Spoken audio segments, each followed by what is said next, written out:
what are the two major ways of learning a foreign language? It's just getting the right strategies right, and once you do that, you're good to go. Number one strategy to learning a foreign language.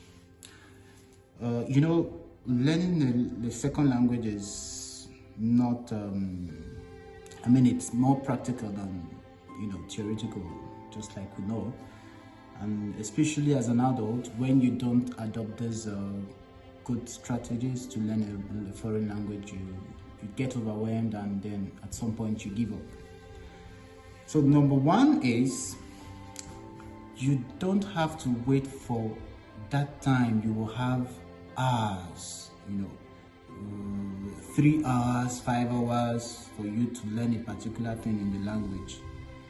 If you do that, you will never get that time, because of course you are doing some other job. You might also have a family you are taking care of and all.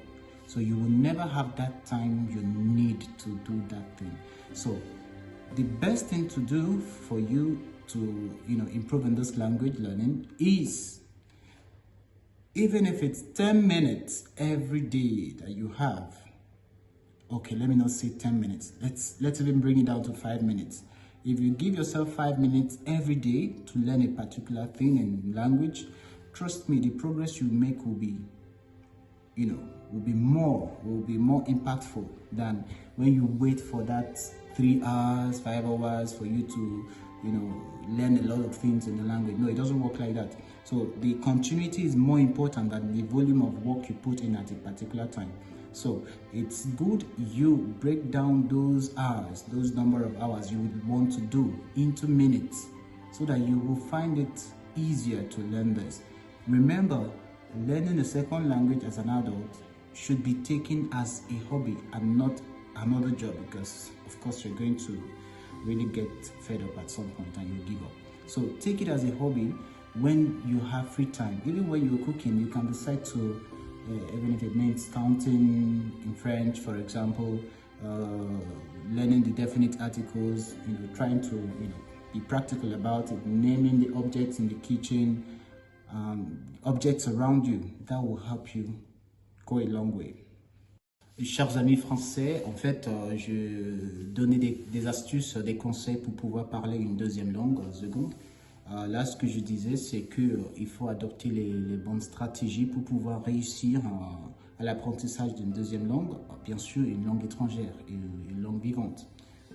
Oui, premièrement, j'ai dit qu'il faut découper les heures que tu voudrais faire dans cet apprentissage, découper en minutes. Au lieu de faire 3 heures dans une semaine, pourquoi pas faire 15 minutes chaque jour? Et comme ça, ce sera plus efficace, et tu remarqueras une grande amélioration de l'apprentissage de cette langue. Number 2, the second and very importantly, you have to do what we call reading in that particular language you're learning. How do I mean? Reading in the language. Now, this is an exercise that helps you work on your accent, your articulation, your pronunciation. So, for you to speak a language and sound like a native speaker, you really have to have a good articulation. So now, what do I mean by reading in that language? If, for example, you are learning French, you have to try to read in French. What do I mean by reading in French? You should get some French text. You can browse online and get some text and read aloud. Now, you're not reading to understand what you're reading or to get the meaning of what you're reading, but you're reading to pronounce these words you see in the text. So, how do you do this? You get a text, you try to pronounce the words slowly and in syllable. Of course, syllable is a unit of pronunciation. So once you get the pronunciation of these words in syllable, trust me, with time, the speed will come, then you become more fluent in pronouncing that particular word. And remember, if you don't pronounce a word, or if you can't even read correctly, if you can't pronounce words well while reading, how can you now pronounce them well where you are just speaking like you're conversing with someone? So it's good you have this attitude of reading in that language, so that it will help you to get the pronunciation of these words, you know, correctly, slowly, and then with time, you will progress. You start pronouncing them quickly. For example, if I have the word like bonjour, I can pronounce it in syllable and get it right, like bonjour, bonjour. So I can continue, bonjour, bonjour, bonjour, bonjour, bonjour, bonjour. There, you see, you've gotten that particular word. So it's a gradual process. And before you know it, you wouldn't even know when you even, you know, get that fluency you need in that particular language. Et deuxièmement, je disais qu'il faut faire ce qu'on appelle la lecture dans cette langue. Il faut lire, il faut chercher des textes et essayer de prononcer à haute voix ces mots du texte. Et puis, comme ça, tu essaies de prononcer en syllabes.